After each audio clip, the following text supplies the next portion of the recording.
हम पर कृपा करें। बोले क्या? बोले मरने वाले व्यक्ति को क्या करना चाहिए? ये प्रश्न जब सुखदेव जी ने सुना तो सुखदेव जी महाराज बड़े प्रसन्न हो गए। बोले वाह परीक्षित,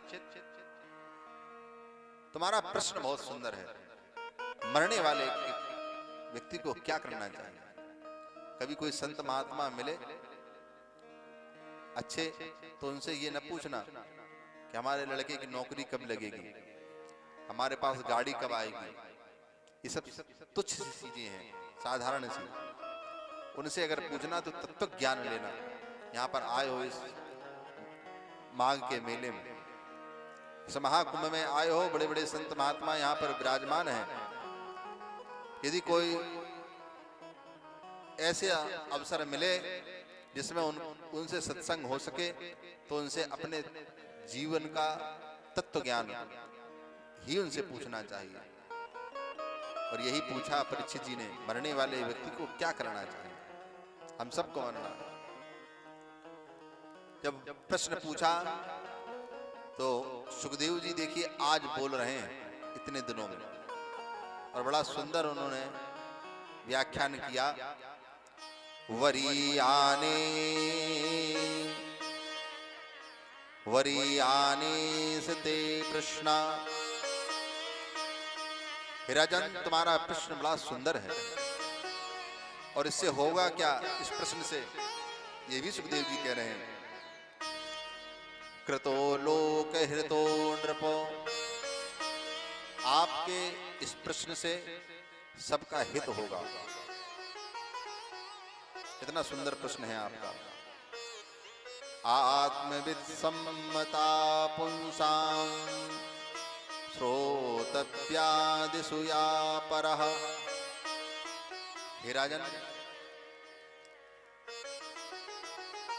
तुम प्रायोपवेशन करके यहां बैठे हो और परमात्मा की इच्छा से बैठे हो, परमात्मा को प्राप्त करने के लिए बैठे हो, तत्व ज्ञान को प्राप्त करने के लिए बैठे हो। इसलिए मैं तुमको ये ज्ञान की कथा जरूर सुनाऊंगा कि मरने वाले व्यक्ति को क्या करना चाहिए। आज जीव कर क्या रहा है? आज जीव अपना पूरा समय व्यर्थ में गंवा रहा है। कैसे? व्यर्थ में कैसे गंवा रहा है?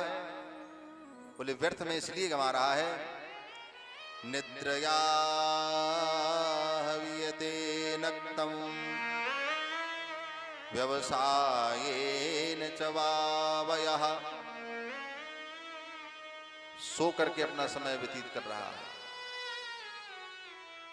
दिन भर पड़ा है, कोई काम नहीं है तो पड़ा है, और उससे हो क्या रहा? बोले समय उसका व्यतीत हो रहा है व्यर्थ में।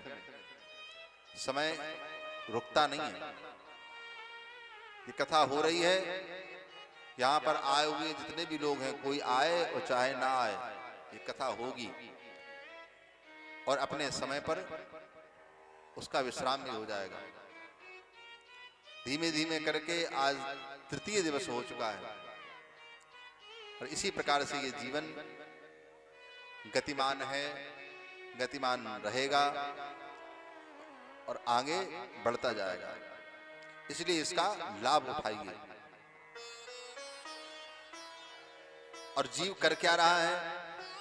बोले जीव सब कुछ अपना व्यर्थ कर रहा है, समय भी, अपना शरीर भी, अपने बंधु बांधवों को भी, सब।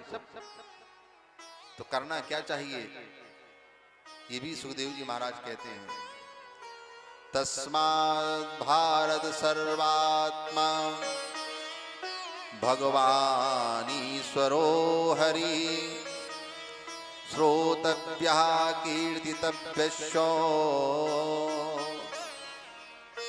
बोले परमात्मा का चिंतन करे, उसके साधन भी बतलाए सुखदेव जी। चिंतन करें तो कैसे करें? श्रोतव्य, कथाएं सुनिए। ये नहीं कह रहे कि सब काम छोड़ करके भागवत की कथा ही सुनते रहो जीवन पर्यंत। कथा सुनो, अच्छी बात है, लेकिन घर के कार्य कर रहे हो, घर के कार्य से जब निवृत्त होते हो घर में, तो रामचरितमानस ले आओ, कोई सुंदर ग्रंथ उठाओ, प्रमाणित ग्रंथ उठाना, कोई ऐरे गहरे ग्रंथों को मत शरण में चले जाना। आज तो मार्केट में जाने कितनी गीता और कितनी रामायण बिक रही हैं। अपने आप को श्रेष्ठ बताने के लिए कुछ ऐसे ऐसे बड़े बड़े अपने आप को पंथ बताने वाले नई नई गीता निकाल रहे हैं। जो गीता अर्जुन को भगवान श्री कृष्ण ने सुनाई, उससे भी शायद श्रेष्ठ होगी वो गीता अपने आप उनके हिसाब से। इसलिए वो गीता उन्होंने एक नई गीता निकाल दी। लेकिन आप सब लोग भ्रमित मत होना, गीता प्रमाणित जितनी भी पुस्तकें निकल रही हैं, गीता प्रेस वालों ने बड़ी कृपा करी हम सब पर, हमारे समाज पर। श्री हनुमान प्रसाद पौधार जी ने, जिन्होंने गीता प्रेस की स्थापना की और जितनी भी पुस्तकें निकाली, प्रमाणित पुस्तकें निकाल करके इस समाज को दे रहे हैं। नहीं है कुछ तो कल्याण ले आओ, कल्याण छाप दिया उन्होंने हम सब के कल्याण के लिए। उसकी कथाएं सुनिए, उसकी कथाएं पढ़िए, उससे कल्याण होगा। तो श्रवणम, सुनिए, पढ़िए, भगवान का यजन करिए, यजन करते चलिए और काम भी करते चलिए, जितने भी गृहस्थ हैं उनके लिए। श्रवणम कीर्तनम, कीर्तन करते चलो, भगवान का नाम संकीर्तन करो। कीर्तन का मतलब सिर्फ भजन गाना नहीं है, कीर्तन का मतलब है भगवान की कीर्ति सुनना, भगवान की कीर्ति को गाना कि मेरे भगवान कैसे हैं। हमारे भगवान समय समय पर आकर के अवतार लेते हैं, ऐसे हमारे नारायण हैं। और कुछ लोगों के भगवान तो सिर्फ जो है फतवा जारी करते हैं कि ऐसा फतवा जारी कर दिया है और ऐसे दिन ऐसा करना है, बस। वो आते नहीं है उनके देवता और धर्मों में, लेकिन हमारे धर्म में हमारे नारायण आते हैं।